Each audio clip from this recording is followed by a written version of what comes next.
आज इस वक्त मैं हूँ रोहतक में, और रोहतक में हमारे सामने इस टाइम कैप्टन शमशेर मलिक जी, जिन्होंने अपनी ज़िंदगी के अमूल्य क्षण जो फौज में दिए।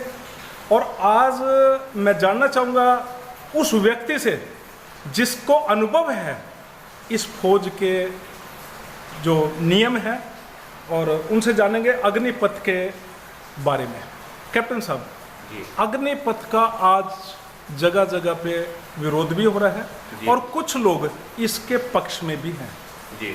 आखिरकार आप क्या इसके बारे में अनुभव कर रहे हैं, क्या कहना चाहेंगे आप कि इसका विरोध ठीक है या इसका पक्ष ठीक है? देखिए, ये बड़े ही निराशा का विषय है, बात है जी कि भाजपा सरकार के ज़्यादातर दावे जो हैं जी वो सस्ती लोकप्रियता के लिए होते हैं। जी और जो ये अग्निपथ स्कीम की जो घोषणा अभी करी गई है, हाँ जी, जैसा कि आपने कहा कि उसका विरोध हो रहा है और कुछ लोग उसका सपोर्ट भी कर रहे जी। हैं, तो जो विरोध है वो स्वाभाविक है और पूरे देश में इसका विरोध हो रहा है।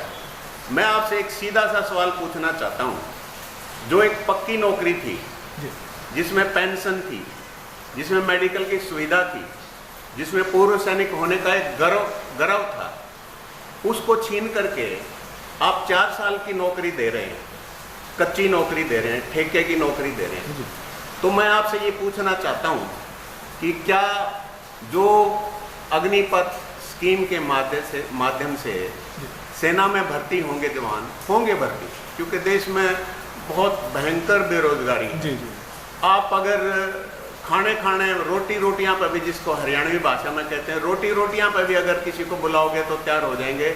इतनी भयंकर बेरोजगारी देश के अंदर है। लेकिन क्या ये अग्निवीर जो सिर्फ 4 साल के लिए जाएंगे, उनके अंदर वो जोश होगा, वो गर्व होगा, वो बात होगी उनके अंदर, वो खुशी होगी?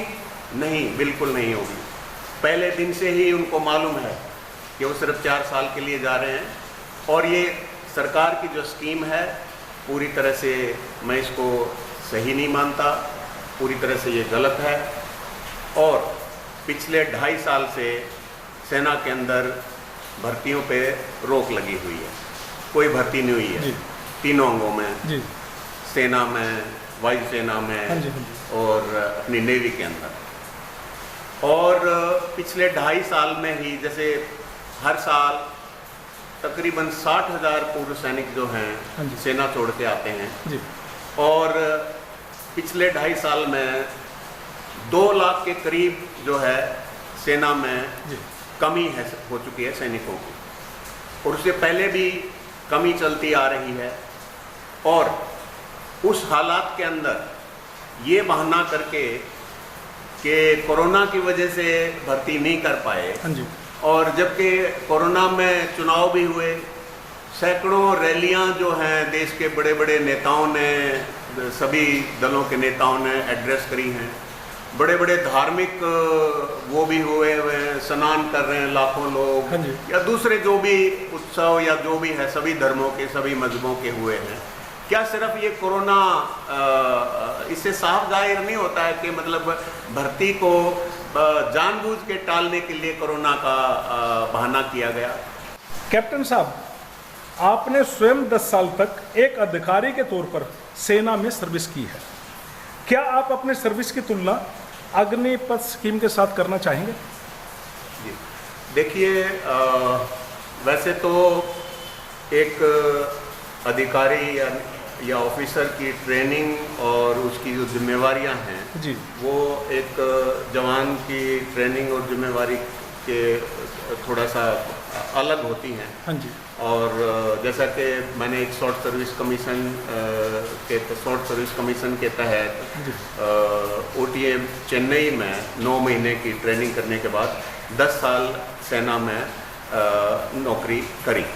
मैं इसलिए तुलना इसकी करना चाहूँगा कि वीरों को लेकर के जो बड़े बड़े दावे भारतीय जनता पार्टी के प्रवक्ता या नेता या सरकार कर रही है, उसको पूरी तरह से क्लियर करने के लिए मैं ये बता देना चाहता हूँ, 10 साल सेना में ऑफिसर की हैसियत से 1 सेकंड के भी सर्विस ब्रेक के बिना मैंने सर्विस करी है, और 10 साल के बाद मुझे कोई पेंशन नहीं मिलती है। मेरे को या मेरे परिवार को, मेरे वाइफ को कोई मेडिकल सुविधा, मेडिकल फैसिलिटी नहीं मिलती है, या नौकरी छोड़ने के बाद, सेना की नौकरी छोड़ने के बाद सरकारी नौकरियों में कोई विशेष जो तवज्जो या प्रेफरेंस हमें नहीं दिया जाता है। हाँ, हमें पूर्व सैनिक का दर्जा प्राप्त है, CSD कैंटीन की फैसिलिटी हमें प्राप्त है, और जो पूर्व सैनिकों की रीसेटलमेंट के लिए DGR, directorate general of resettlement, और जिला जो सोल्जर सैनिक बोर्ड हैं, उसमें जो स्कीम चलाई जाती है उनके तहत जो होती है, उसमें हमें कंसीडर किया जाता है। और अब जो अग्निवीर हैं, हमें 10 साल की सर्विस के बाद जब पेंशन नहीं मिली, तो इनको कहाँ से 4 साल में पेंशन कभी भी मिल सकती है? कोई मेडिकल फैसिलिटी इनको नहीं मिलेगी, कोई मतलब जो ये कह रहे कि 12 के पैरामिलिट्री फोर्सेज में वो किया जाएगा, वो रिजेक्टेड, उसको जैसे मैं बता रहा हूँ उसको नहीं लेना पसंद करेंगे, वो पूरी तरह से इनको बरगलाया जा रहा है। उसके अलावा इनको एक पूर्व सैनिक का भी दर्जा नहीं मिलेगा, जो कि एक बहुत बड़ा शोषण है, एक बहुत बड़ी तौहीन है। उसके अलावा मैं सरकार से ये सीधा सवाल पूछना चाहता हूँ कि 10 साल सेना की सर्विस करने के बाद 5 साल तक मैं रिजर्व लिस्ट में था। उसके पीरियड के दौरान कभी भी मेरे को किसी भी आपातकाल में सेना बुला सकती थी एक्टिव ड्यूटी के लिए, लेकिन उस 5 साल में भी मेरे को कोई मेडिकल फैसिलिटी नहीं दी गई थी। मैं आज पूछना चाहता हूँ इस देश की सरकार से, भाजपा सरकार से और सेना से भी, क्या जो ये अग्निवीर 4 साल के बाद फौज छोड़ के आएंगे और किस उम्र तक ये रिजर्व रहेंगे? दावे कर रहे हैं ना कि हम यंग बनाना चाहते हैं और रिजर्व की एक बहुत बड़ी फौज खड़ी हो जाएगी देश के अंदर।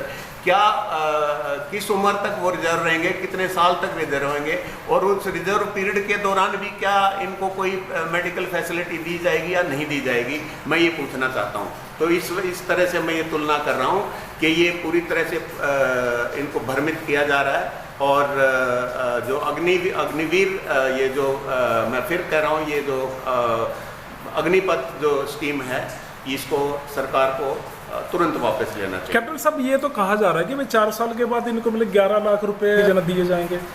देखिए, 11 लाख रुपए कोई बहुत बड़ा अमाउंट नहीं है जिससे आप कोई बहुत बड़ा व्यवसाय शुरू कर सकें। और दूसरी तरफ बात यह है कि एक पक्की नौकरी को कच्ची नौकरी में तब्दील कर देना, ना कोई पेंशन देना, ना उनको कोई पूर्व सैनिक का दर्जा देना, ये तो एक बरगलाने वाली बात है। ये खुद ही इस बात को दर्शाता है कि इसमें बहुत ज़्यादा खामियां हैं इस प्रक्रिया में, इस स्कीम के अंदर।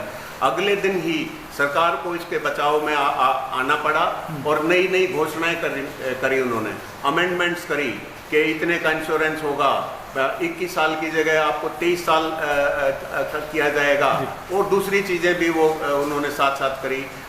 कई राज्यों के मुख्यमंत्रियों ने और दूसरे जो नेताओं ने घोषणा करी कि हम इनको यहाँ पे प्रदेश सरकार की सरकारी नौकरियों में प्रेफरेंस देंगे या पैरामिलिट्री फोर्सेस के अंदर देंगे। ये अपने आप में इस बात को साबित करता है कि ये स्कीम के ऊपर सही से काम नहीं हुआ है। सरकार ने शुरू में कहा था कि ये सेना को यंग बनाने के लिए है, जरूरत है यंग बनाया जाए। पहले तो मैं कहना चाहता हूँ, भारतीय सेना जो है दुनिया की सबसे यंग सेना है, और 17 साल की सर्विस के बाद रिटायर होके आते हैं, उनकी उम्र होती है 35 से 38-39 साल के बीच में। और 37-38 साल के खिलाड़ी तो ओलंपिक में गोल्ड मेडल जीत रहे हैं और विंबलडन जैसा खेल के अंदर चैंपियन बन रहे हैं। तो ये बात जब उनकी नहीं चली, तो फिर बाद में जो असली चीज़ जो उभर के आई है वो ये है कि पेंशन नहीं देना चाहती सरकार। सरकार अपनी जिम्मेवारियों से भाग रही है। पहले पैरामिलिट्री फोर्सेस की इन्होंने पेंशन बंद करी, अब सेना की पेंशन ये बंद कर रहे हैं, जो कि पूरी तरह से गलत है। ये इंडिविजुअल के लिए भी लाभकारी नहीं है। 4 साल के बाद उसको फिर नौकरी ढूंढनी पड़ेगी। और इनके जो दावे हैं कि 11 लाख 12 लाख उसको मिलेंगे, उससे कोई बड़ा बिजनेस ये नहीं यहाँ पे शुरू कर पाएंगे। जो दावा है भाजपा सरकार का और इनके जो दूसरे केंद्रीय गृह मंत्रालय का कि पैरामिलिट्री फोर्सेस में इनको प्रेफरेंस दी जाएगी। एक तो मैं ये बता देना चाहता हूँ, पहले ही पैरामिलिट्री फोर्सेस में जो एक्स सर्विसमैन सेना से आते हैं उनके लिए पहले से रिजर्वेशन है और वो भी पूरी तरह से लागू नहीं कर पाते हैं। वहाँ पे भी बहुत भारी कमी मैन पावर की चली हुई है। और जब इन्होंने कहा कि 25% रखे जाएंगे, 75% रिजेक्ट कर दिए जाएंगे, जो रिजेक्ट उन्होंने CAPF ने जो पैरामिलिट्री फोर्सेस हैं उन्होंने साफ तौर पे कह दिया है कि रिजेक्टेड माल हम नहीं एक्सेप्ट करेंगे। तो ये तो इनकी एक किस्म से मतलब तौहीन है हमारे अग्निवीरों की। कैप्टन साहब, जैसे कि अब विरोध प्रदर्शन भी जगह जगह हो रहे हैं जी, क्या इसका संदेश सरकार तक कुछ जल्दी पहुंचाने का है तो रास्ता ऐसा? जी, सरकार को इसका संज्ञान लेना चाहिए।